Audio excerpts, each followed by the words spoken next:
Yeah, go ahead. So the plague was written, I believe, after World War II. It was Camus' first novel after the war, and he kind of likened the German occupation to the plague in the novel and that sense of exile. And well, like the theme of exile kind of pervades throughout the entire thing, and it's like a huge metaphor Right. for the exile we just feel in like day to day life. So it's not, you know, Yeah. yeah, I think um I think likening it to the like World War II, Camus actually, like, when asked if it's like a direct metaphor to it, he said there were several levels that you could read it on.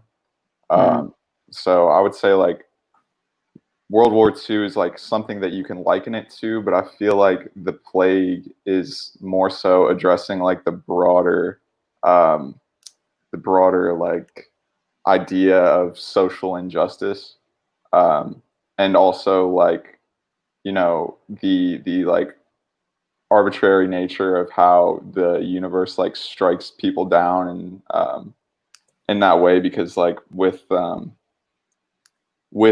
War II you can sort of trace back the cause of people's sufferings down to like a person and an ideology, whereas the plague is this invisible like thing that's just in the air, and it doesn't what's the word, it doesn't discriminate in like whose lives it takes. yeah, um, but like to pull it back to like referencing World War II, um, or I think it's better to like look at it as addressing fascism as a whole rather than just like the Nazi occupations, um, because it's sort of starts off discriminating against the rats, and then it moves up to um, the poorer people, like the weaker members of society, and then eventually it makes its way up to the everyday citizen. Um, and that's like the same the same way that you see like fascism take hold of countries. Um, it starts off with something very very not super relatable because it might affect like classes of people that are like you can't relate to, or people who are more um, I don't know, up to the whims of the economic conditions of the country. yeah. um, and then as time goes on, the people allow more and more to affect them. I don't know if that makes sense. They allow Yeah, more and more like bullshit to go by, and eventually, like their whole way of lives has changed. Um, but yeah. yeah, go ahead. No, that's a fair analysis. I think you're right. Um, but anything to add to that, Maxwell? I don't think so. I think for the most part, when I was reading, it was very much on a base level. I was mostly focused on like parallels to just today. Hmm. So I don't Okay, think in terms of that, I don't have anything to add. Yeah, okay, Yeah. yeah, because it's a very broad thing because it has to do with plagues and whatever, but it also just has to do with it more so addresses like becoming comfortable with like the daily routines that we get into, because the the town that the story is set in, it describes it as a very like banal, boring town where all of its citizens are just wrapped up in making their money, and then um, whatever, going and I'm trying, hold on, I'll find where it talks about how like the passions of the young are like short-lived, yeah, and yeah. the old, It's a very ugly town, right, is yeah, what he very said. very boring, like um very um un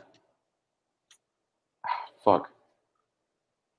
Uninspiring. no, like Yeah, uninspiring like actually. not, Yeah. they haven't been like introduced to social unrest is what I've Yeah. Okay. Yeah. kind of trying to say. But as as that complacency like takes place and nobody really like pays attention to what injustice is going on around them, you start to see like indicating factors, like for example rats coming out of the sewers and Yeah. just dying and then Yeah. eventually it just begins to snowball and affects everyone else. Yeah. So yeah. So yeah, that's pretty much like the synopsis of it, kind of. Yeah. Well, not really.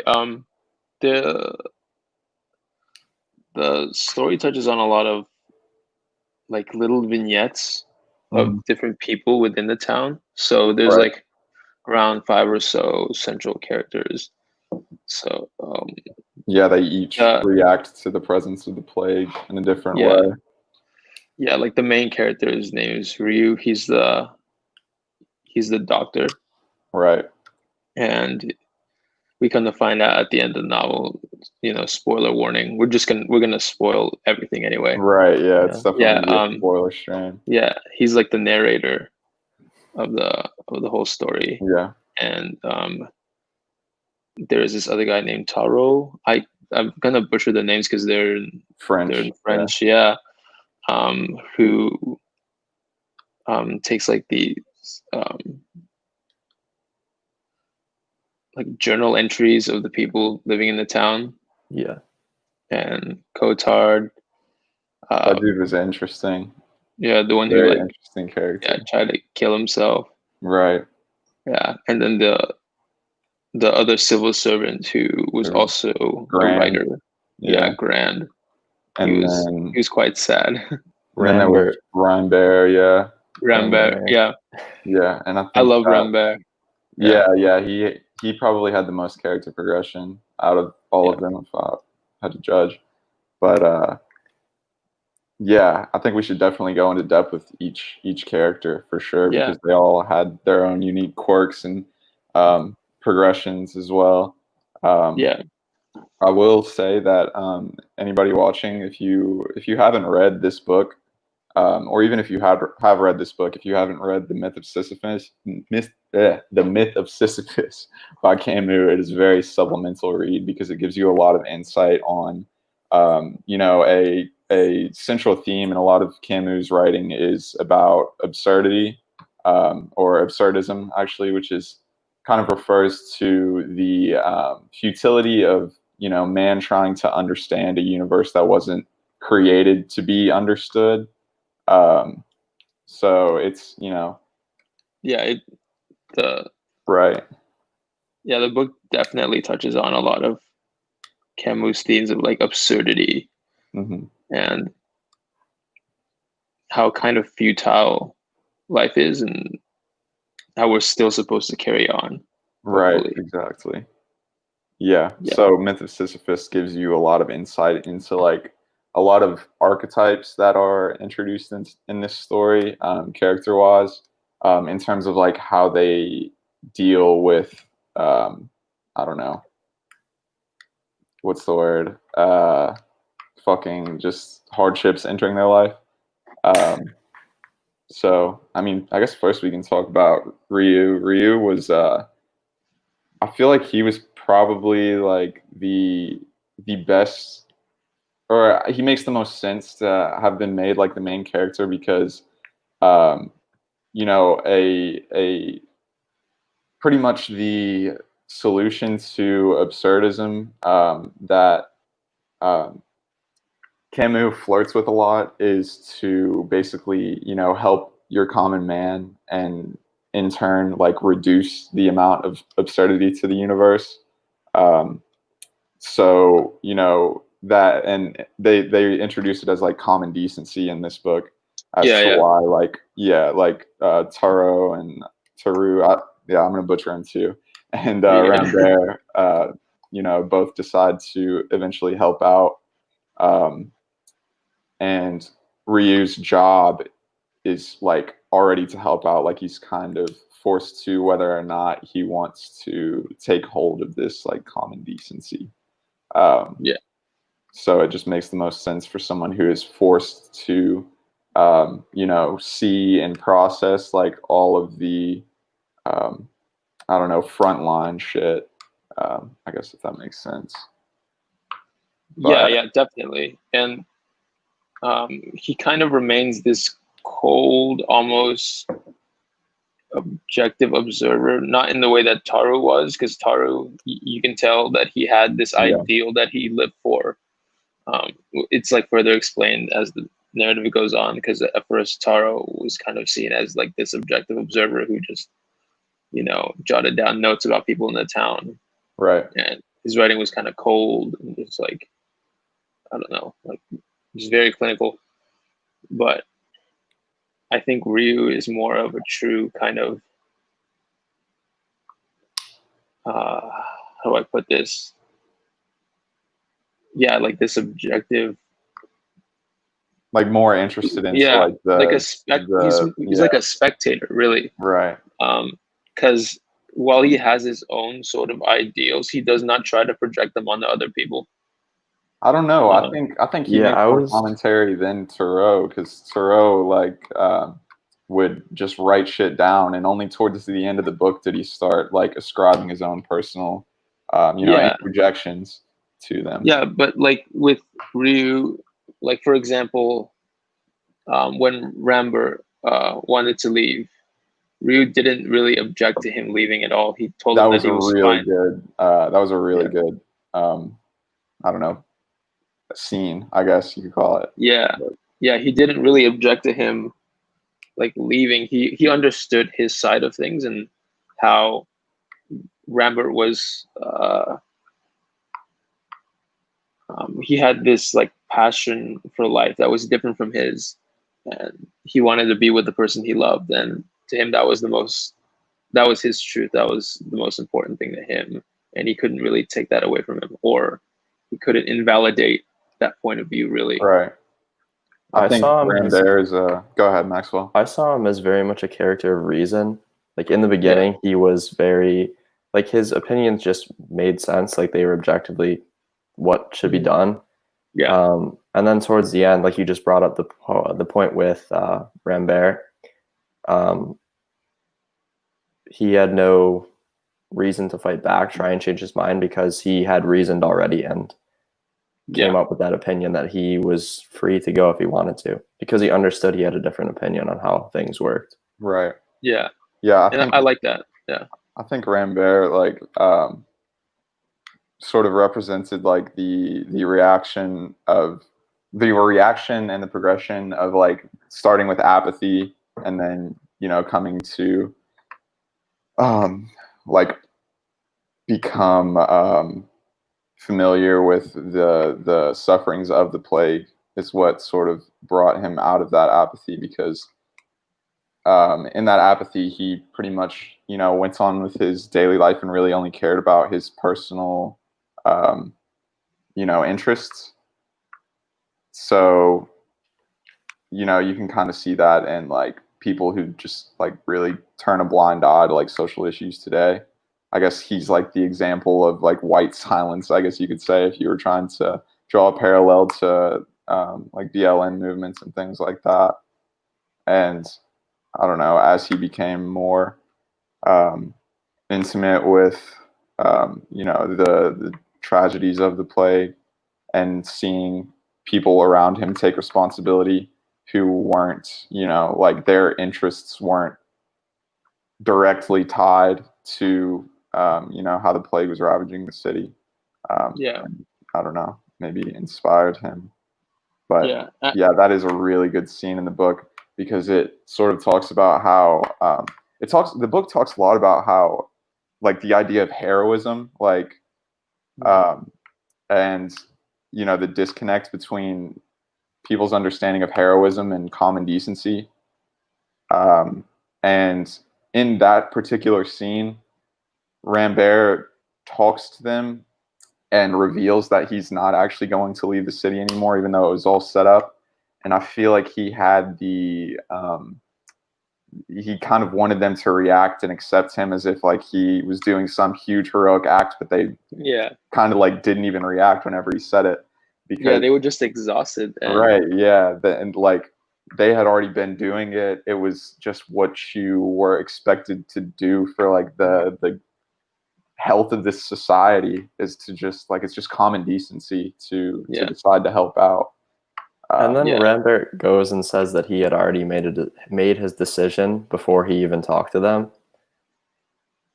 So I don't know if, I don't know if that was him just responding to them not responding or what, but that was. I think he just went into that like with the expectation that they would like receive him as like a hero or something. But that, I don't know. I think at that point too, since Ryu and Rambert, they had been arguing a lot beforehand. Not necessarily arguing, but they would exchange opinions back and forth. Him and Toru as well. Ryu was kind of at a loss because I think when Rambert told them that he was going to stay, it didn't really matter one way to another to Ryu. Yeah, it was more so, like you said, Toru and Ryu, they had already, they were already doing the decent thing. They had already made their decisions. They've come to terms with what they wanted to do. So it was like you should have already been doing this kind of reaction, I don't even think it was that. I think it was just like he didn't necessarily care. Right. Yeah, or he didn't. Well, I don't mean like you should have already been doing this, but it's just like expected of everybody to be doing this. But yeah, I thought that was a really good scene in the book. There was like a particular line where they were telling Rambert that he was sort of sacrificing his happiness for the happiness of others, and Toru says something like, if you sacrifice your happiness for the unhappiness of the others, you sort of like give up happiness altogether. And Rue says something like, it isn't shameful to strive for happiness, but Rambert says something along the lines of, but it's perhaps shameful to be happy while others aren't. Something like that. So I thought that was a really good scene. But Toru, he I don't know, whenever he was first introduced, I figured that he was going to be like the like absurdist character, like the one who kind of like already subscribed to the idea of absurdism. And I mean, I guess he already did, because like towards the end of the book, he he pretty much tells Ryu his life story when they're on the terrace above the asthma patient's house. But I was sort of confused on like the idea of him wanting to be like a saint. I was going to say the same thing. There was a really good moral dilemma for Toru, which was like, is it justifiable to kill for the good of other people? Because I think he talked about how he joined some political organization. He definitely, I think he didn't kill people, but his comrades certainly did. Right. Yeah. And he made actions that directly led to the deaths of others. And it really shook him up, because he was intimated with the process of gruesome death. Like after his father, who was a lawyer, basically prosecuted a man and got him put to death. Toru went to the execution, and basically hated his father afterwards, and that is what led him to joining that political group and whatnot. And then as time, more and more time went past, he just became sick with the idea of ending somebody's life, because to absurdists, life is like the I don't know, it's just super precious to them, I guess. Because the baseline premise is to just live life as much as you possibly can, because you're only like the only common master that everybody has is death. So inflicting death upon another human being is real hypocritical, I guess, of an absurdist to do, which I think is what led to Teru's dilemma. But yeah, I don't know. He talked about also like seeking peace, which I don't think is something. I think that's something that Camus tried to portray as futile in human life as well, because one of the, I don't know, the plague represents something, you know, that like I said earlier, it kills indiscriminately. Is that the word? Yeah. Yeah. I think that's right. It represents like how, you know, anybody can die at any day, but nobody really like pays attention to that or puts any care towards it.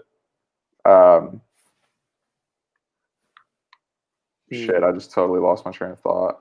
No, you're good. You're good.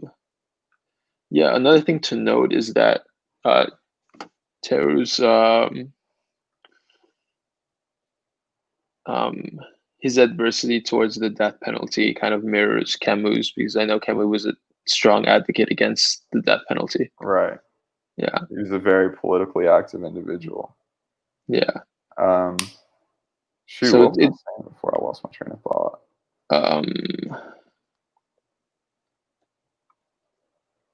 Oh, well, it doesn't matter. Keep going. You're good. You're good. Circle around.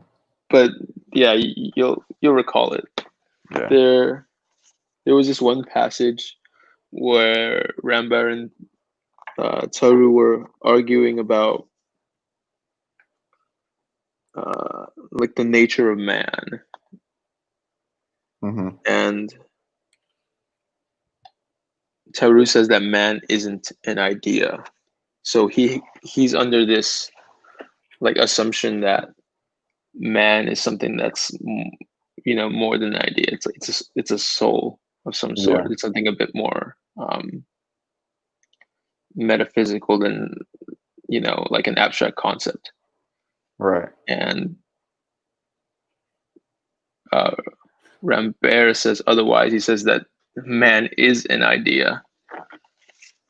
So this kind of duality, I think, and not necessarily like this situation in the novel, but like all like 5 central characters are kind of Camus' different sides and different ways of viewing the world. Right. Yeah, just kind of epitomizing the character. But I don't know. What do you guys think about that? Is man an idea, or? If I remember correctly, that was sort of referring to people's like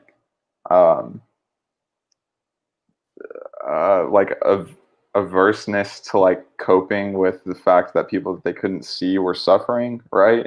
Yeah. Am I remembering that correctly? Yeah. So, yeah, I mean, like that's one of the biggest like themes of the like the beginning of the book, like the explanation of why it took the town so long to like come to terms with the reality that was the plague, was that the plague it wasn't like a human form. It was, you know, this invisible thing that's not right in front of you, so you can't grasp it. Like it's not like screaming in your face that people are dying, and things like that. So I don't know.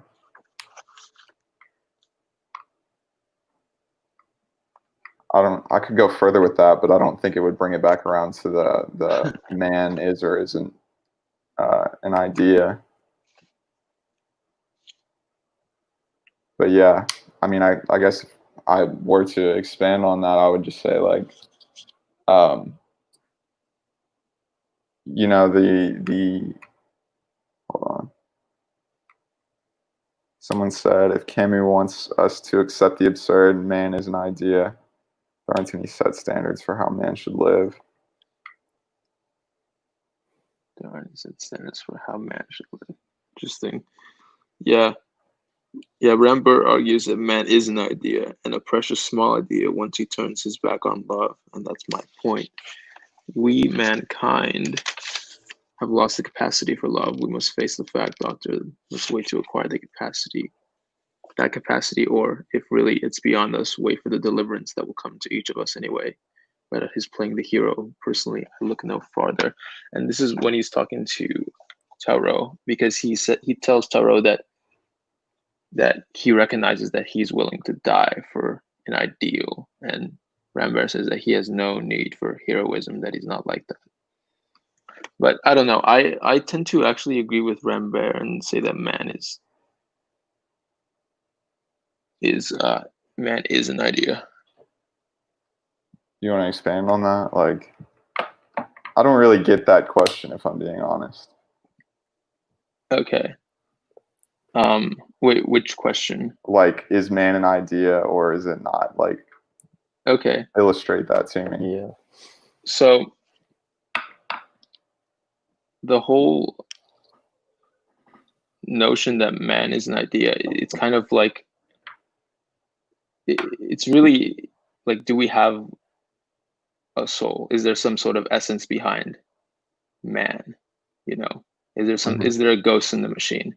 Yeah. Human being. It's a very metaphysical question, I believe.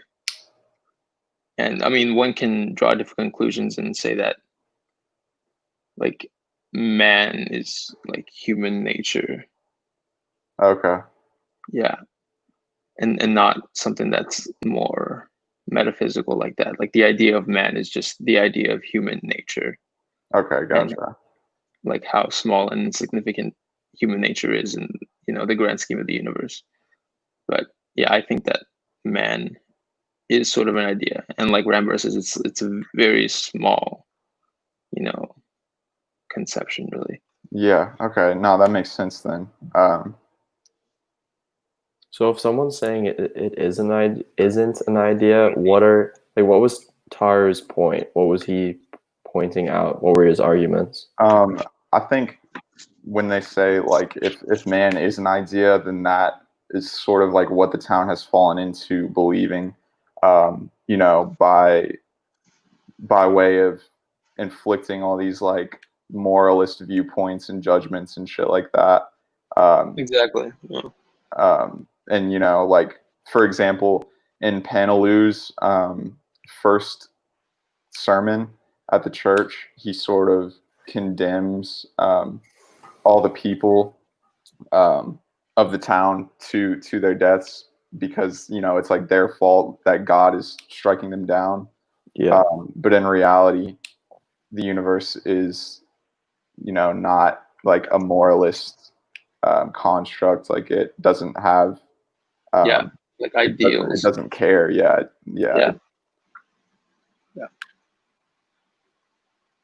And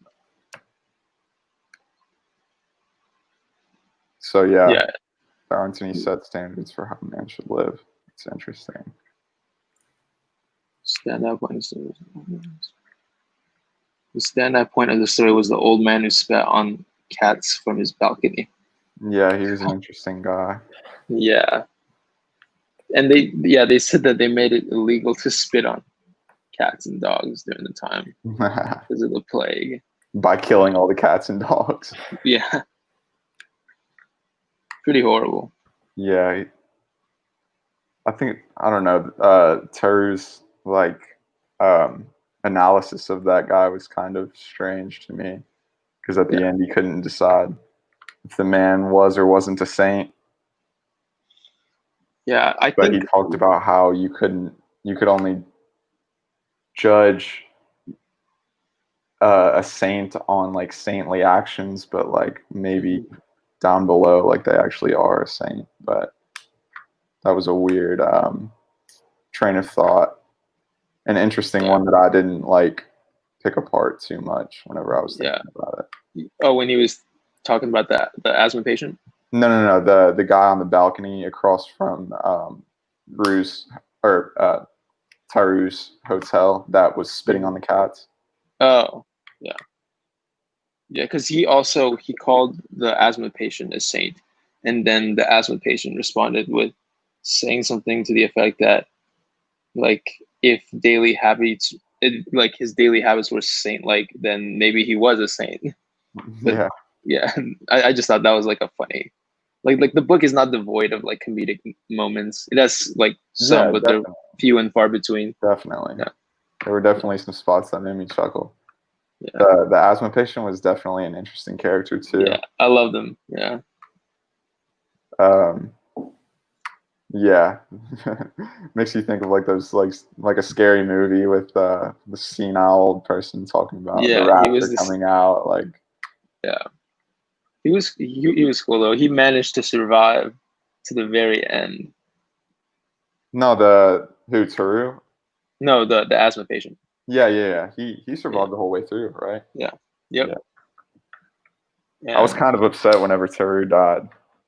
that was horrible. Yeah, that was That shitty. was terrible. I always liked him. Yeah, I liked him a lot too. He had this heroism about him. But I think his struggle with being saint-like kind of parallels like that old philosophical question that's like plagued the 20th century and the 19th century as well, and even now, like how is one to cope with like this loss of God? Because Taru is not, he's an atheist, Right. and he strives to be saint-like. So like, how does one kind of like work in those parameters? If they're like such a strong moralist, can they still be a strong moralist and be an atheist? I think that just goes back to like the common decency question. Yeah, exactly. Like that tends to be like the end all be all. Like that's like the Right. answer that Camus gives. Right. To accepting the absurdity of the universe is to just, be nice, like love each other, like basically. Yeah. It's a very simple and like practical answer too, especially when it comes to like the pandemic and like the pandemic that's going on right now. Really, all you can do is just show common decency and just Right. like, I don't know, keep things clean and It's kind just of look out for people. it That's kind all of you can. sucks because Yeah. like in the plague, like they talk about how they conquered the plague by everybody starting to show that common decency. Yeah. Or that like everybody was on the same page even. Yeah, And everyone like was just we are on the just same not page. seeing that yet, but I guess that started to happen more so around like August or September in the book, but it's July now, so Yeah, who knows? Maybe they'll come around. maybe they will The come around. non-mask wearers, the mask deniers. The I can't breathe type people. The I can't breathe the Lord's air. Yeah. Yeah, this book it was very critical of religion It as was. well. It was. Yeah. In the Myth of Sisyphus, Camus talks about how a logical man's conclusions or acts to take after recognizing the pointlessness of the universe is to either become religious or just hold out for hope, to like keep them from killing themselves. Those are the only two ways out, to him, or out of nihilism, I mean. Yeah. So, God, why do I keep losing my train of thought? You're good. What was I talking about? Maintaining hope or seeking religion in the face of Yeah. nihilism.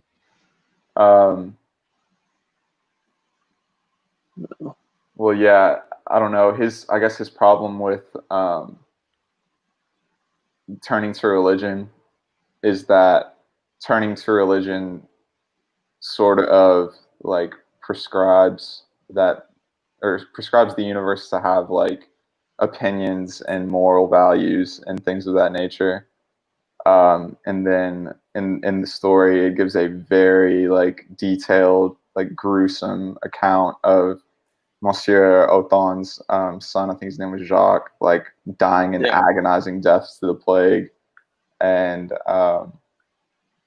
once Panelu was there too, and he watched it. And after he died, they both left the hospital and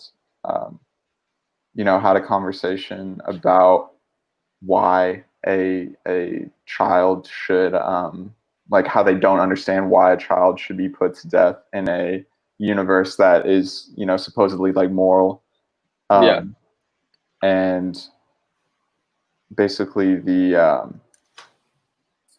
Panelu says something along the lines of perhaps we should love what we don't understand, and Ryu says something like, I don't know about you, but I have a very different idea of love, and I will never come to love a universe where the logic or the line of reasoning leads to children being subject to torture. Yeah, that was one of the best scenes. Yeah, for sure. That was a standout moment, and like a very strong condemnation of really the church and religious institutions during times of crises, and like the way that some of these like evangelical types justify the deaths of people who didn't do shit by like saying they were like born a sinner or whatever, like the original sin and things like that. Yeah, it's really ridiculous, but it was good. It was a strong condemnation by Camus of religious institutions. There was another really good scene talking about religion as well. I think it was, I can't remember who was talking, but I think it was Theroux talking about when he came to reject religion. I think he like joined the army, and there was a man whose eyes had been like removed in an accident, and there was like a priest trying to give his prayers, and his conclusion to that scene was that I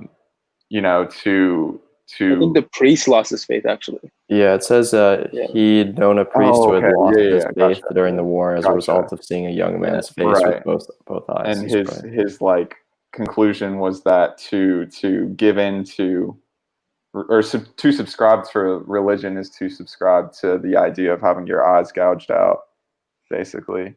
Yeah, that's a nice metaphor. Yeah.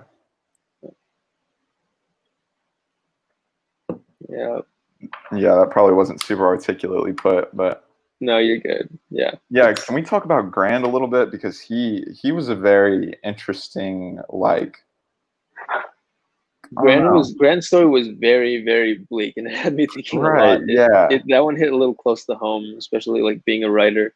Right. And I watched a few like analyses of the plague, like after I read it, because I do that with like every book I read. And like none of them ever talk about Grand's situation, or if they do, they just like brush over it. Grand, I think, is like one of the most realistic depictions of like a working man struggling through like this pandemic, because that's what he is. He's like a normal civil servant, and he has like his own like lofty ambitions on the side of his like everyday like 9 to 5, and like we almost see that just being taken away from him because he almost dies. That one hit a little too close to home. He was definitely the most like average normal guy of the bunch. Yeah. I don't know what his what did they call it? His reports, like what he was writing with the description with the horse. Was that meant to like parallel his life outlook? He was constantly trying to rework it and just couldn't figure it out. That's probably a pretty good. That's a pretty good interpretation, Maxwell. Yeah, definitely. Yeah, actually, that would make a lot of sense. Yeah, I'm just thinking of it now. Like I struggled to understand what its point was. But then you guys were bringing up his life outlook, and then he just constantly goes through and tries and change things, and Yeah. eventually he just burns it, or he Yeah, asks. because he like fucked up his relationship with his girl, and you know, like lamented over that throughout most of the story. And then I guess his burning of the 50 pages of the same sentence was, I guess, his like an indication of him breaking out of that cycle of just I don't know. Wow, now that I think of it, it was his rejection of subscribing to the nostalgia of like better Like a times past and love. him like Yeah. ruining them and whatnot. Um, yeah, actually, now that makes me think, because in the myth of Sisyphus, Camus talks about nostalgia being very bad for a world outlook, because people tend to look at it through like rose-tinted glasses, and in romanticizing the past, you like everybody has the tendency to like brush over all the bad parts, and therefore to trick yourself into thinking that a good period in your life has to be completely flawless will lead you to hopelessness. So I would say that Grand is probably Camus' illustration of a person reacting to hardship with nostalgia, maybe. Yeah. That makes like actually like perfect sense. Yeah. Huh. Really fucking good book, dude. Yeah, honestly, Myth of Sisyphus there's is such a good like supplementary read to this too. So there was a moment where I was like into this and I thought I didn't like it, like straight really, up. Yeah, really, I was like, I don't know, maybe almost halfway through it, and I do not like the way Camus writes, even it's now. Like, very It's not super like, it doesn't like grab you that much, but like when you go back and analyze it, it's like, man, this is fucking good. Like, yeah, it's heavy. There's a lot he touches on. He touches on a lot here, and yeah, it's great for discussions, honestly, because there's so like it's so multifaceted, and I don't know. By the end, I kind of changed my mind a lot, and I liked it. Liked it a lot. yeah, I the like ending of Camus the a book lot was now. really well. The ending of the book was really well done. I think it did a really good job Yeah, of wrapping everything together. It's very yeah, sad though, because like at the end of like all the plague waning down, they talk about how the plague, it will never truly be gone, because it just lies dormant in yeah, people's homes, and their handkerchiefs and linen chests and whatever. Um, and they just beat this one instance of it by coming together with and embracing solidarity and whatnot. Um, yeah, but there will always be another plague, or another social unrest, another war, whatever. Yeah, can we go into yeah, that for a second? Because he mentions, or I think like the overall idea of a plague is something that shows up, and then Yeah. always comes back. Mm-hmm. And yeah, that same idea comes up in so many other things. Like yeah, there's Cottard when he goes crazy in the beginning, and then he kind of has this period of being okay, and then he goes crazy again at the end. The cats and the dogs, the rats, the plague Yeah. itself, just everything. Yeah, it's a very like cyclical and like unpredictable universe. And I think the address of the plagues, like it will never not come back, it's sort of Camus' like rejection of the idea of hope that like humanity will one day be totally perfect, because you can never hope for like all of these, like there will always be another plague, you'll never totally like get rid of it. So as long as there will always be a plague, there will always be like human hardship.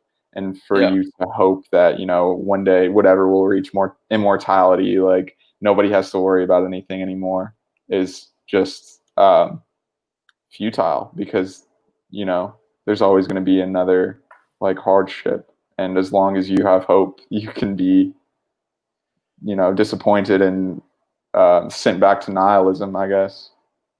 Yeah, true. It's kind of a bleak ending, really, but it's still hopeful. Like Yeah, it's for all sure. yeah, like I don't think Camus hope is the always right word. I think it's like just like fuck hope. Like all life is about is just like treating each other right. You know. that's fair. Yeah, that's fair. What were you gonna say? That my bad. No, I like that was pretty much what I was gonna say. Yeah, sorry. Yeah, it was just like yeah. We can talk about This is much better than Qatar. The Stranger. Oh, for sure. Yeah, I agree. I Yeah, would agree with that. yeah, Um, much better. we should talk about Qatar because he was a super interesting character too. So he Yeah, started off. I don't wanted remember to like the kill him. specifics of the situation that he was in, but it was revealed later on that he was like part of some shady business dealings, and the police were after him. Yeah, Or was it he the police committed a were crime, after and that's him? why he Or tried to kill okay, himself. yeah. So he Yeah, tried to kill himself, and then um, the plague comes about, and all of a sudden he feels at home in it because as he was being persecuted, he didn't have anybody else there to feel that pain, and the saying "misery loves company." yeah, Once everybody was being pursued by this, um, extrajudicial death, um, he felt more comfortable around everybody. In the midst of all that, biological persecution, I guess you could call it. Um, yeah, but yeah. yeah, He was the only one who was like at home with yeah, like pestilence, and he was completely fine with it throughout, and he stood to make some like money too because he was smuggling as well. right, yeah, Yeah. Yeah, yeah. He can be kind of seen as like an opportunist, really, but okay, not yeah, like but not too nefarious, really. Like he right, wasn't that nefarious. He was just more so like ignorant and selfish, and right, I was like the yeah, yeah. Someone who takes advantage of the hardship, and in the end, once that hardship goes away, he's right back to being persecuted, yeah, being a crazy bastard. yeah.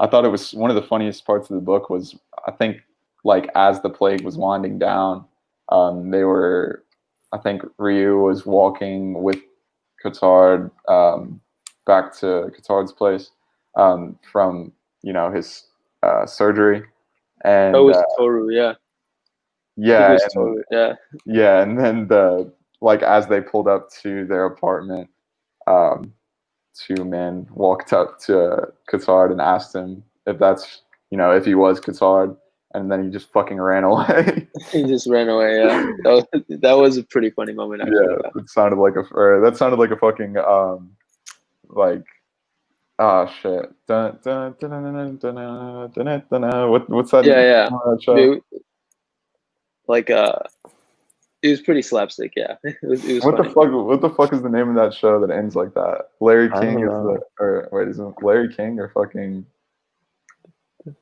oh fuck, what is the name of that show? How am I forgetting that?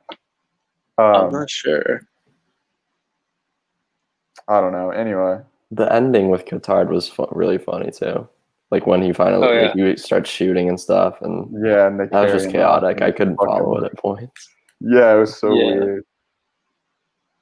weird. He definitely like turned him into. They made him do like the most extreme shit, like the most extreme reactions to what he was doing. Mhm. I saw someone like whose critique of the book was that like all of the reactions were very caricature esque.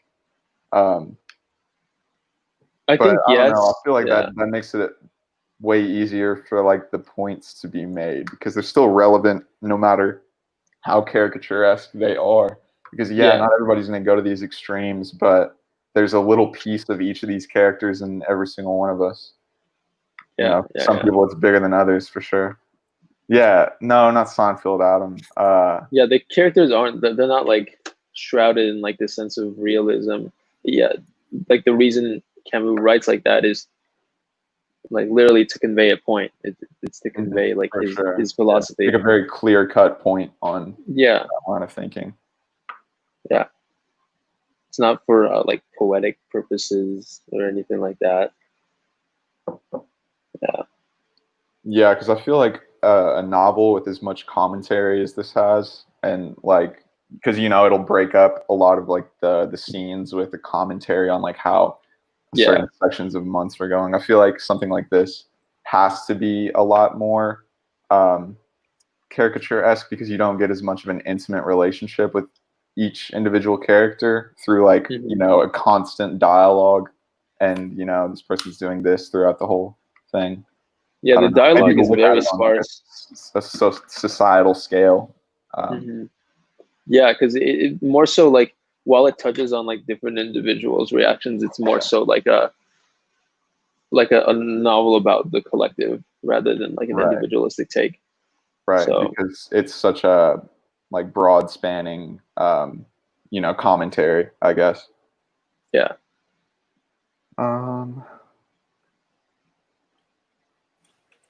Let's see, who else is there? Damn, we're already about 50 minutes in. What else is on the like itinerary or whatever? I got you. Let's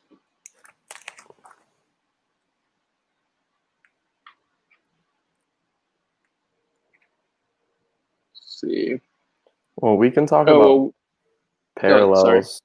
Parallels. Sure. I have a whole list of those pages and everything. Hell yeah! Let's hear it. But yeah, let's hear that. Can we come back to that because I have to look? Okay, I have to find them and stuff. No problem. I'm thinking about just going through some of the notes that I took. Yeah. I pretty much touched on everything that I wanted. There was just we're supposed to each give an overall thought / mini review. I mean, I guess that's what that is. Fuck it. Yeah. Or we just kind of did that. Yeah. I mean, yeah, we can talk about like the I don't know, like the way that the general public was reacting to like the introduction of the plague, or just the way they were reacting like throughout the entire book, because that was like a large part of the novel. For sure. Just like we can just everyone else's outlook. Yeah. So like at the beginning, can I come in for this one? Yeah, for sure. Yeah. Go ahead. Yeah. So right in the beginning, I'm just gonna read it word for word. The townsfolk were like everyone else, wrapped up in themselves. In other words, they were humanists. They disbelieved in pestilences. So they just straight up didn't. Like, they didn't want to believe it was real. They didn't want to take it seriously. It was That's literally what happened today. Or hubris, like the idea that like the shit can't affect you, that it's like because it says something. There's another line that says something about the plague has been eradicated in the West. Like, they think that they're too civilized and modern to be affected by something as I don't know, not barbaric, but I don't know, something as like gross as and uncivilized as plague. They didn't want to dare let it affect them or let it stop them from going out their day-to-day life. So they just didn't. They kept doing what they were doing. Yeah. And over time, go ahead.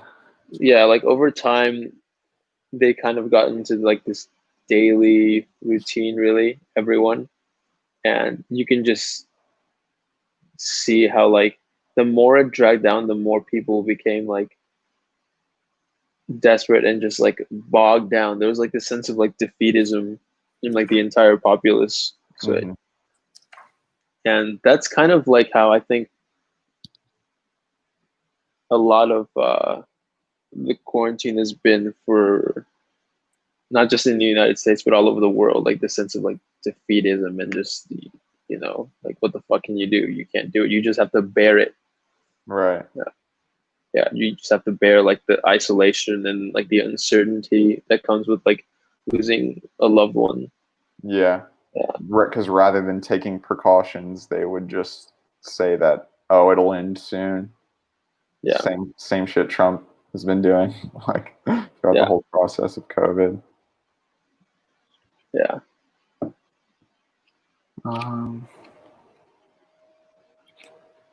Let's see.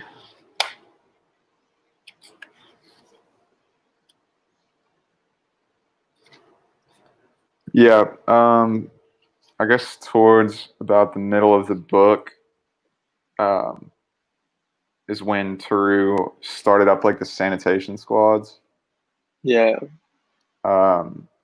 And he actually like got a lot of people to enlist into it. And it says that, yeah, I don't know. I guess that's like a sign of people awakening to a social issue, like people getting rid of like this complacency and recognizing that the changes in their daily habits are like something that, I don't know, can be fixed with common decency, I guess. I don't Yeah. know.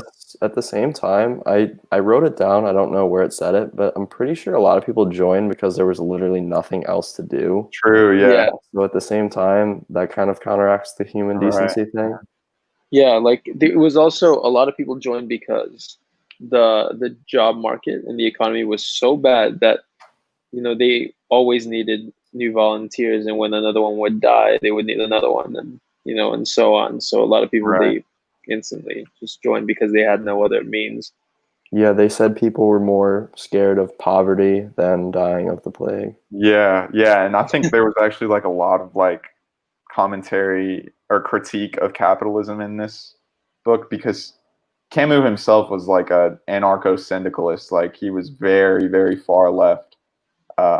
So I feel like most of it was towards the beginning of the book, but the the mindset, like you said, of rather dying of the plague than being poor is Yeah. a direct symptom of a system that places more value on capital than it does human life. I feel like there was I don't know. Most of the In the shit be- that I pointed out from that was from the beginning. yeah, it Yeah. was mostly in the beginning. Yeah. But speaking of which, I read The Metamorphosis recently by Kafka. That is a really good critique of capitalism. Yeah. Very fucking good book. I don't know. What's on the docket after I don't know, personal reviews or whatever. We had just our overall notes as we were reading, and like some discussion points, and then take a look at the comments as well. Yeah, golly, I can't believe that there's like so few people watching. It's still like flowed well though, so I'm not really worried about it. But Word. Let's see what I wrote.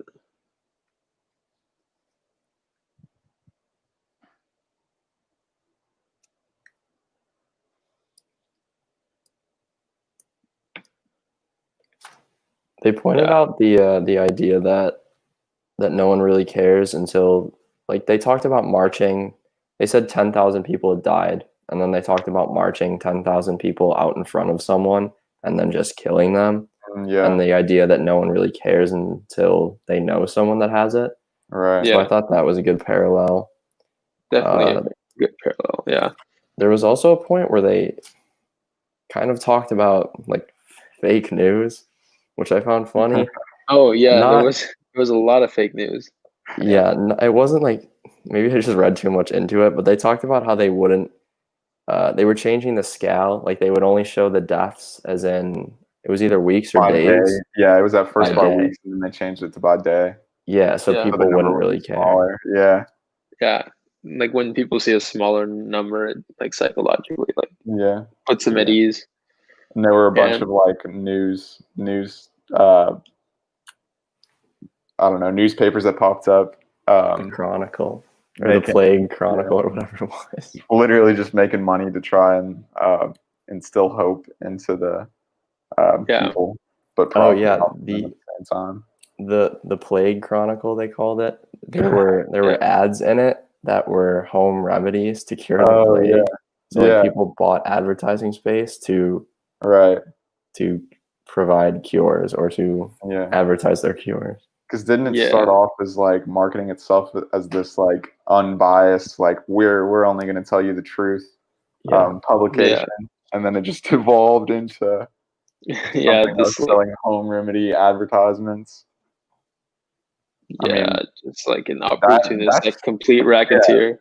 that's Yeah. damn near like some capitalist commentary too. Like That just like timely right now. It amazes me how timely this book is. Like, right, and especially since it wasn't really like the whole idea of pestilence wasn't like it wasn't really the main like issue. Like yeah, the plague is like a huge metaphor, but right, yeah, like still like he still manages to bring out like certain like cultural themes that are applicable today. right. Yeah. Yeah, I was saying like that was like a capitalistic commentary just because like a publication that is supposed to be unbiased was corrupted by like monetary interests. Yeah. Yeah. Um, so not a Yeah. huge, yeah, That not a huge, yeah, that's really a just a little critique of the jab. media. Yeah. Right, yeah. Yeah. Um, there was a portion about halfway in where like outside towns would be like, Oren, we're with you and shit like that. And Ryu was basically saying that they would like never understand it because they're too disconnected from it. Yeah. And like I noted it as like the impotence of signaling solidarity without acting on it. Yeah. Um, Yeah. so- He said that they're not with them in life or death. Really, that it was it was a very poignant passage. Probably one of my favorite passages, like my favorite Ryu moments. It was kind of near the beginning, I think. yeah. Find it. Yeah.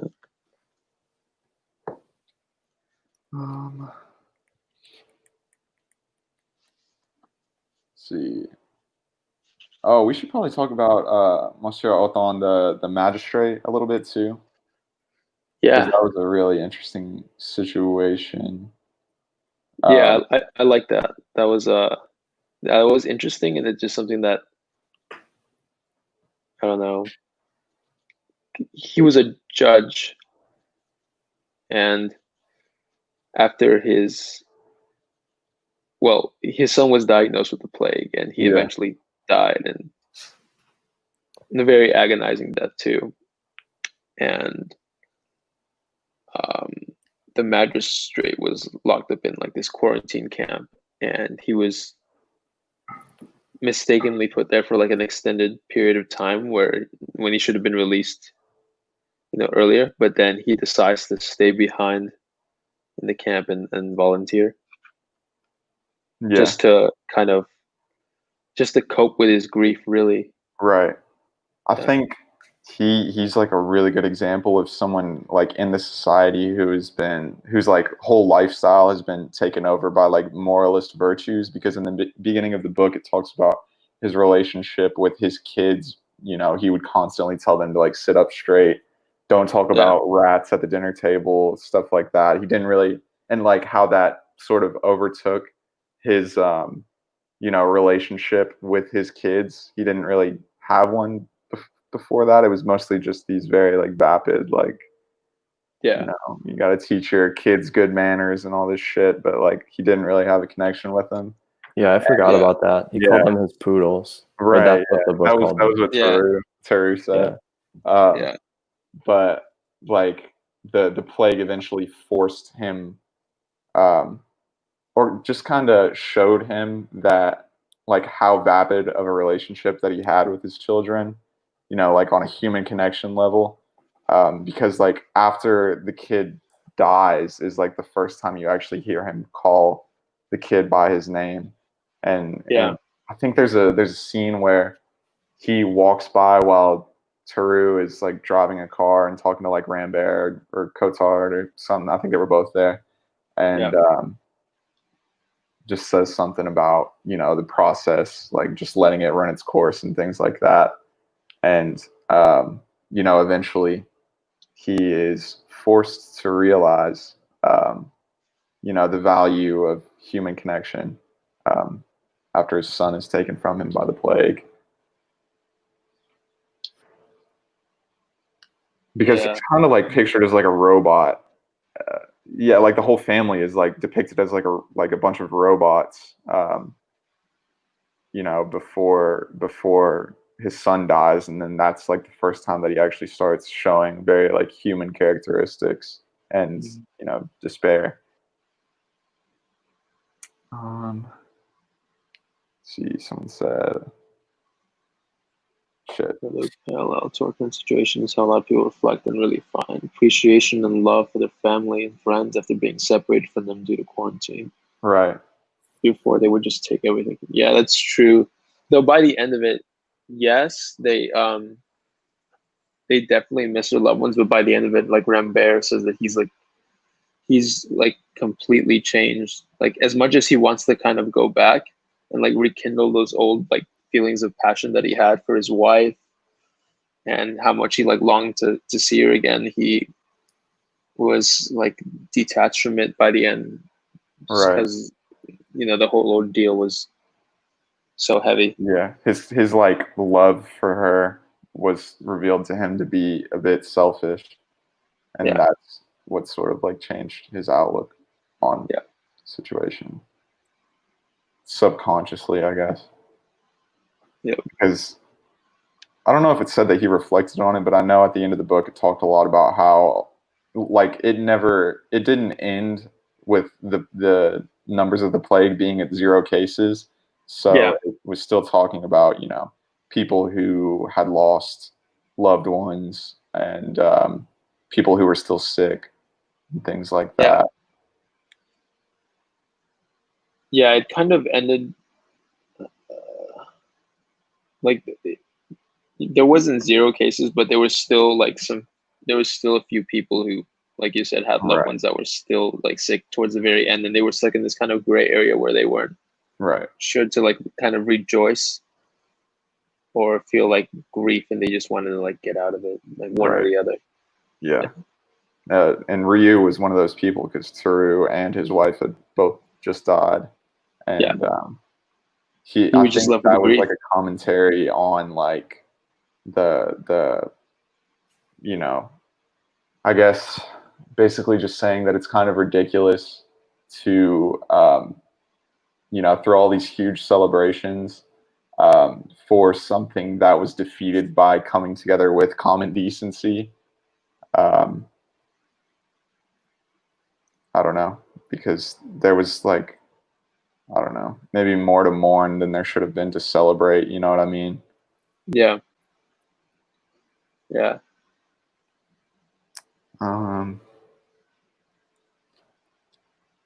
Yeah, really by the end, the only one who's really mourning is Ryu, and he's seen as like Camus, like a stand-in for Camus, really. Right, exactly. Yeah, I think Ryu like had a good amount of character progression as well. He did. Because in the beginning, someone described him as being like a very absent-minded individual and just kind of like went through the motions in life. And I don't think it was until like several of his conversations with Teru and then eventually like his like outburst at Panelu until he like actually like embraced absurdism.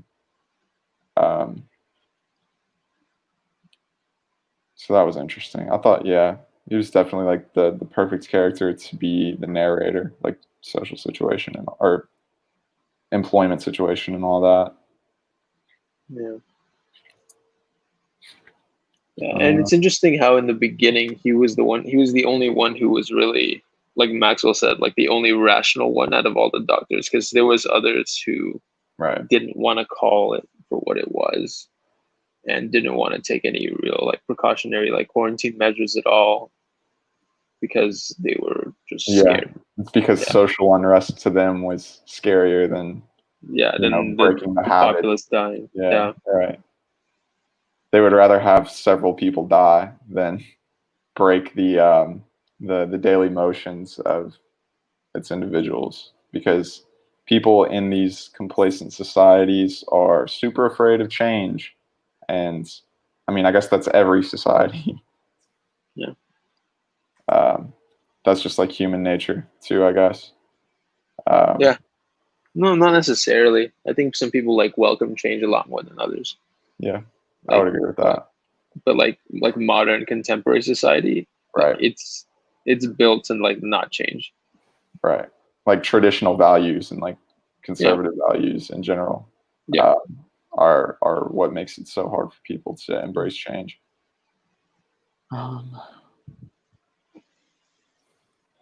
Yeah, I'm looking at my notes right now, and it's just reminding me of the character progression of Rambert, because while the plague's picking up, Rambert says something along the lines of, like he's explaining to Ryu why he is so concerned with getting back with his was it his fiance or his girlfriend or his wife or whatever? I think. Yeah, we'll just call her his girlfriend. Yeah. And Ryu's telling him that he's probably stuck here, and Rambert says, "But damn it, doctor, can't you see it's a matter of common human feeling, or don't you realize what this sort of separation means to people who are fond of each other?" As if like his separation from his wife is a more pressing matter than dying from the plague or unleashing the plague on someone else. Very like selfish thing to say, I guess. Mm-hmm. It is. Did Ryu reveal to him afterwards that he was also separated from his wife? But someone else did. Teru did. Yeah. It was after like he like freaked out on Rambert. I can't remember what exactly how that like scene went down. Mm-hmm. Do you all? I don't really remember, but I think that might have been like the catalyst to like push him over the edge and just like have him stay. True, probably. Yeah.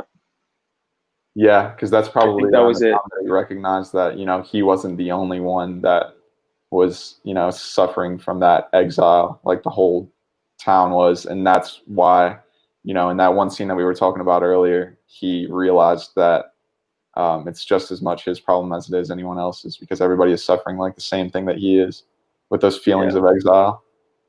Yeah, exactly. Like he's in that town. He's right. He's in the thick of it. He might as well help the people that are going through the same thing that he is, rather than leave them, because I don't know, it's just like a feeling of empathy, I guess. He felt like he was ditching, I don't want to say himself, but people in the same situation as himself. Yeah. Exactly. Oh yeah, I remembered what I was referencing earlier. It was the Curb Your Enthusiasm. Curb Your Enthusiasm. Yeah.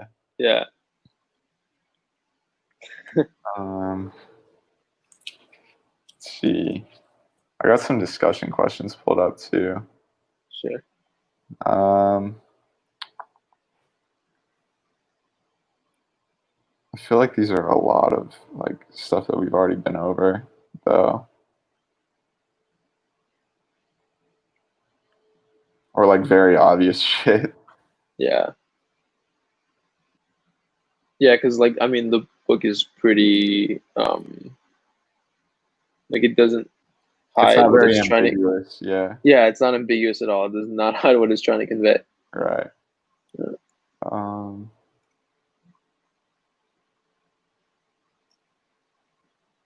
I kind of want to talk about like expand more on Teru's like view of like taking one's life for the betterment of others, and how he like rejects that idea. I don't know. Like, how do you all feel about that? Do you have like quotes or anything? Because I don't remember It was. Yeah. the gist of what he says. He went on like a very long like speech. It was whenever they were on top of that terrace, and he was basically Oh, telling okay. and his whole life story. Yeah, he doesn't like, he believes in like dying for someone else, but not like killing. Killing for someone else. Yeah, he doesn't believe in killing for an ideal, but to die for an ideal, he thinks is justified. Which I think that's like also like a view that Camus shares. Yeah. Maybe I just don't really understand that section, but I feel like that was like a very weird thing to interject into the book, because he didn't really like illustrate an example of it, within the plot or anything. It was just kind of Yeah. like an interjection. Yeah, he was kind of vague about it, and I think it was more so just him like talking about his past and like why he is the way that he is. But Yeah. I don't know. I don't really agree with that. Saintliness. Yeah. Yeah, I don't really agree with that. And that's like one of my problems I have with Camus, is that I don't always agree with like his philosophy, even though we kind of share similar political views. Yeah. That one is a very weird statement. But I don't know. Yeah. Also, like, I feel like all the characters were supposed to be like, small subconscious parts of Camus. Yeah, Um, definitely. so yeah, you're probably right in saying that's something that he believes. Um,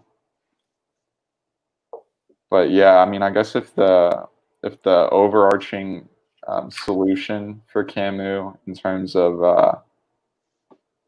overcoming nihilism and whatnot is like common decency and loving one another, I guess it would make sense that if you like made that a commandment in your life, that would sort of encompass not inflicting harm upon another human being.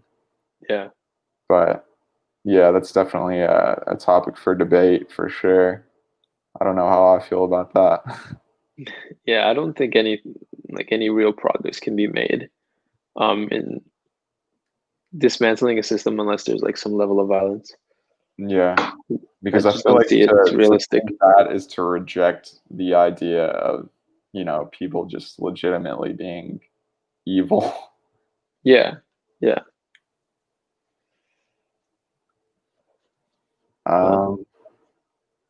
I mean, I guess it's a pretty good analysis of it, I would say. Is there anything that you all wrote down that you all specifically want to go over? Here, let me check.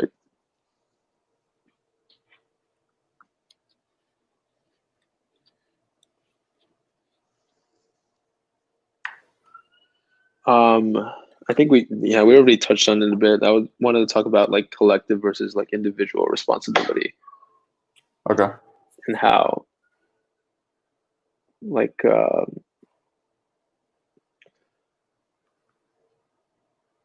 no progress can really be made unless everyone is like on board, like you said, with like common decency, and how like that parallels with today, because like, for example, like a lot of like right wing thinkers believe in like, they like solely believe in like the individual. It's like that old Ayn Rand philosophy Right. that the individualism is the most important thing. It's like the end all be all. If you can't fix yourself, then society will like crumble, or society can't fix itself without individuals. And like that's true to a certain degree. Like personal responsibility is a thing, but a system also kind of plays a part in it. So whether that be like government or like an overall group of people, it doesn't necessarily have to be the state. I think the book touches a lot on that as well. And then like it starts off as like individuals not necessarily condemning, but like questioning each other about like their actions and like their roles during this pandemic. and then it like sort of like expands slowly as like things continue to drag on and get worse, and then just kind of like flatline, but they're just things are still like horrible. The collective kind of like a collective conscious kind of like takes over, and everyone um I don't know, adheres to like this moral standard, or at least in spirit, because like I don't think it's ever outwardly said that, you know, that everyone started to take like more precautionary measures during the pandemic or anything like that. It's more so that everyone had like this overall sense of dread and like struggle within them that they all shared collectively. So, I don't know. I just thought that was interesting. Yeah, maybe that maybe it probably takes everybody to feel that sense of dread to be, intimated with, what is actually going on, because I feel like you said, like it takes everybody to, impart their common decency on their actions. Yeah. And I think that is probably, I feel like Camus probably chalks that up to an absurd thing to strive for, because in like our current like economic system, people are going to place their own self-interest above that of the collective, and therefore, you can never really expect everybody to actually come together, and that's why we will continue to have these cycles of social injustice and social unrest. Yeah, like I think that's true, but I think in the instance of like the plague and like the tragedy that kind of befell the town, at least in spirit, everyone was going through the same thing. Like it was really Right, yeah. indiscriminate That's what I'm saying. at the It's very like, end. Yeah. for each of those cycles, it probably takes like everybody to feel it for everybody to act in, everybody's own collective interest. Yeah, because it spared no one really, like regardless of like social class or anything too. Right, exactly. Like, so yeah, by the end with the progression, like everyone was not segregated, but just like everyone had different opinions in the beginning, and towards the end, they were all almost friends. Like they were witnessing people die together. They were saving people's lives together. They were all collectively in on it. Mm-hmm. yeah, it's kind of a beautiful thing though. Yeah, to kind of see other human beings as like sort of like comrades in a sense. Yeah, for sure. Yeah. Yeah, I think the plague, like Mm. using a plague to illustrate like all the points that he made in this book was like the perfect thing to do, because it, like it's a bacteria, like it doesn't discriminate on who it imparts its like shit against.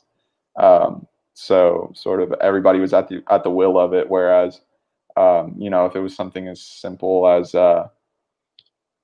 I don't know, poverty or something like that, people have like systemically like been able to separate themselves from that possibility.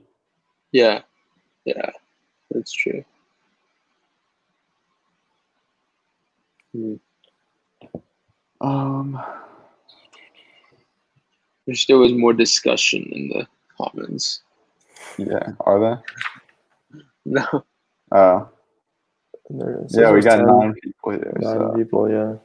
So, does anybody here? Does anybody read the book? Any of you all? Let's try and gauge some numbers. Regardless of how many people contribute, like we're still gonna go through the whole season. So yeah, doesn't really matter to us. But I am curious to see who actually read along. Yeah. I would not be surprised if like nobody and yeah, I wouldn't be surprised either, but like that's fine with me. Yeah, I don't care. This was a good talk for sure. And anybody who like, I actually know a couple people personally who like actually bought the book late, and we'll probably come back to this. So I think this is some good content to, like process the book with for sure. Doesn't look like anybody is responding to that question, so I'm just gonna go ahead and assume that nobody did. All good. Damn. I guess we can keep going with discussion questions or something, but Overall thoughts, though. like opinions. Yeah, like I don't know. Like, how does this compare to like anything else you read by Camus? Like in terms of like the myth of Sisyphus or Yeah, whatever. I think it does a really good job of like illustrating a lot of the talking points that he goes over in the myth of Sisyphus, like better than for like say The Stranger. Those are the only three books of his that I've read though. Um, so I think it does a really good job of contextualizing a nonfiction book, because The Myth of Sisyphus is an essay. It's a very dry piece of writing, and it's not super easy to process. Or well, it wasn't super easy for me to process until like I got a ton out of it just reading it by itself, but it wasn't as like I got a lot more out of it from reading The Plague afterwards too. So I don't know. I feel like I'm guessing Camus' writings are all like very supplemental to one another. I Yeah, read I think somewhere that so. yeah, he like divided his like periods of writing into like three different ones. The first one was just absurdity, and in that little period he wrote um, The Stranger, The Myth of Sisyphus, and I think maybe one other book. But in the second period, it's called The Rebellion, and that's when he wrote The Rebel and The Plague. So I haven't read The Rebel yet, but I'm guessing that it is probably like that's a nonfiction book as well. I'm guessing that that is probably also a very supplemental read to The Plague. So I definitely need to add that to my collection soon. Indeed. But yeah, I really Yeah. enjoy Camus' writings. He's one of my favorite authors after going through three of his books. He's But not one of my favorites, but I definitely have like a yeah, newfound appreciation for him, especially like politically too, since like I didn't know until recently that we kind of coincided. Well, hmm yeah. Do we all have the same cover? yeah, I think we all three do. Mine is super beat up. Look at the binding; Dude, it's mine like is fucked too. unbleached. Oh, whoa. Yeah, No, it's crazy. mine's like pink. It's like a pink. Yeah. Mine's perfect. Yeah. Yours looks good. I got another one actually recently the other day. And I'm Oh, getting a few more. for the Ossifal. Yeah, Ossifal on big hiatus right now. Sheesh. Yeah, Yeah. well, if anybody that's watching, if you haven't read the book, follow the Ossifal. Yeah. But no, I should be getting a lot more stuff in. I want to like come back with like a lot of stuff. Hell So yeah. yeah. Yeah, I was trying to send your account to a friend, but that's when I DM'd you your own account. Oh yeah, that was funny. It's fun. um, but yeah, I think yeah, The Plague is a very good supplemental reading for Camus' ideologies, because if I'm not mistaken, he incorporates like his views of absurdism in most of his works. But yeah, I'm really eager to read the rest of his stuff. And I think a reason why I probably like him more than you do is that like I found him at a point in my life when like I really needed like the myth of Sisyphus, Yeah, because I was like having a real hard time with like nihilism and whatnot. So um, yeah, that like makes sense. reading his Yeah. stuff like really helped my worldview, I feel like. No, that makes sense. Like that's like what Nietzsche was to me when I was like going through the same thing. hmm I actually haven't read any of his stuff yet. I haven't thus spoke Zarathustra. That thing is a tank. Haven't gotten around to it yet. Yeah, you should try maybe yeah, maybe start with The Birth of Tragedy. But Okay. Thus Spoke Zarathustra is also really good to start with. But Okay. Cool. yeah, Definitely look into that. yeah. Um, Someone said they read about 3/4. Yeah, I have. I guess I should tell y'all now. We probably should have like given people like more than 2 weeks to like read each book. just because. Yeah, I was like kinda so rushing. busy. Yeah, right. Yeah. I'm thinking we should for the next cycle we should probably extend it to like, or like the next time we schedule them, we should extend it to like 3 weeks per each book. But I guess we gotta kind of go through ours right now. Yeah, I'm gonna be honest. I read over 100 pages today because I was with my family visited last week, so I was pushing reading back. Sheesh. Wait, so you finished this today too, Michael? I mean, No, Max. Yeah. All right, we both finished it today, so it's fine. I finished it like earlier this week because I started it like, I don't know, I burned through a bunch of pages really early. So you burned through it pretty good. Yeah, I've been reading a lot more lately, like probably like 2 hours a day, honestly, just because I've had so much free time. Really good, dude. That's great. I wish I. It's mostly because my work is just like I don't do anything at work right now. The where they've got me posted, so spend a lot of time reading and working on other stuff. That's good. Someone said I was reading it at the same time I was reading Darkness and Noon by Arthur Camus. Damn. Yeah, I definitely understand that. I hate whenever I get into 2 books at once. Yep. Very difficult. Yeah, I usually try to never do that. It has like common themes, and so the plots get like real scrambled in your brain. Yeah. Like I put Crime and Punishment on hold until the end of this season. So good, dude. Yeah, definitely. Probably should though. Probably a good idea. This thing is so damn long, dude. I need to read more Dostoevsky. You do. Yeah. That's the only one by him that I've also read Dream of a Ridiculous Man. I didn't like that as much as I've heard other people have enjoyed it. I haven't read that one. I've only read like Brothers Karamazov. Yeah, it's a short story, which is weird because all of his other books are literally like they're all tanks. Yeah. I got The Idiot when I was thrifting, so I'm gonna hit that eventually. I don't know what it's about or anything. I started the audiobook for that and made it through like 6 or 7 hours, but like that was around the time where I was just like, man, fuck audiobooks. Like it's just so hard to stay engaged with them. But I was really enjoying it. I was just tired of the format. But I think it is a critique of like the Russian aristocracy at the time of the writing. So like late 19th century, I guess. Yeah, I think so.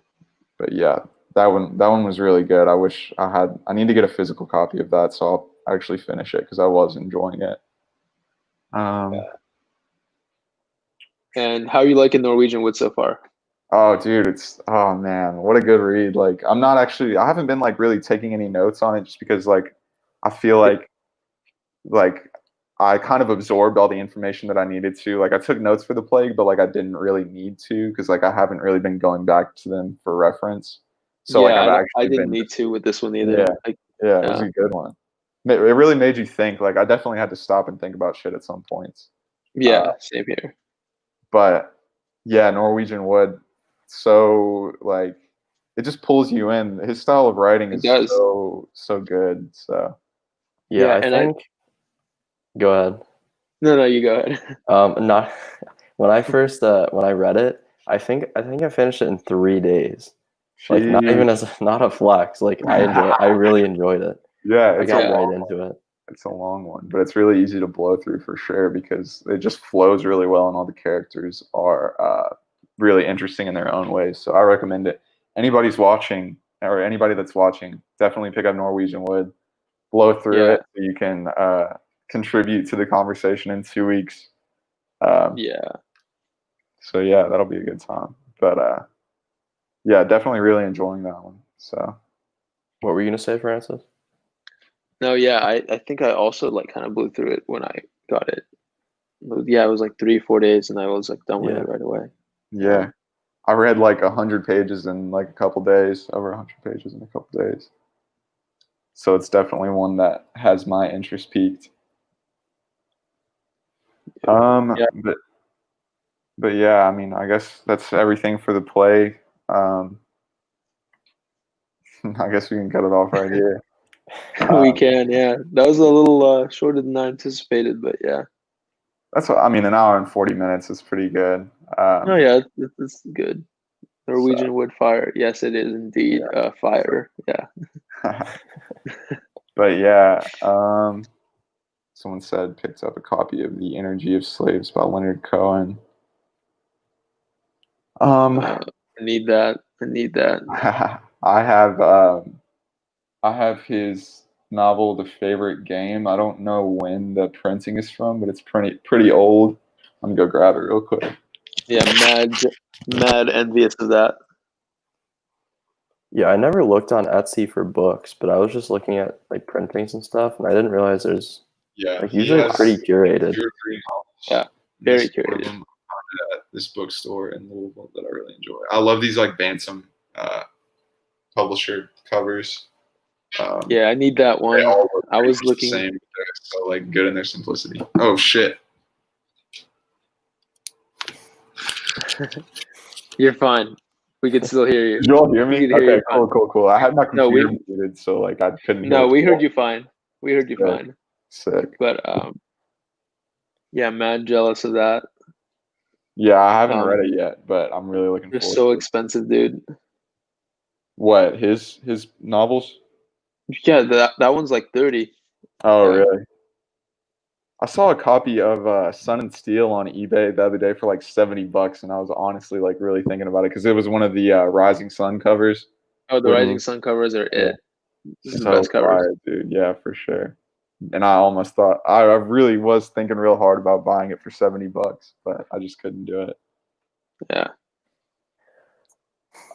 But yeah, I guess that's everything. Man. We can go ahead and cut off the stream just so it's more like concise. I mean, we can keep streaming on like I'll start a separate broadcast if y'all want to, but we can just archive this one.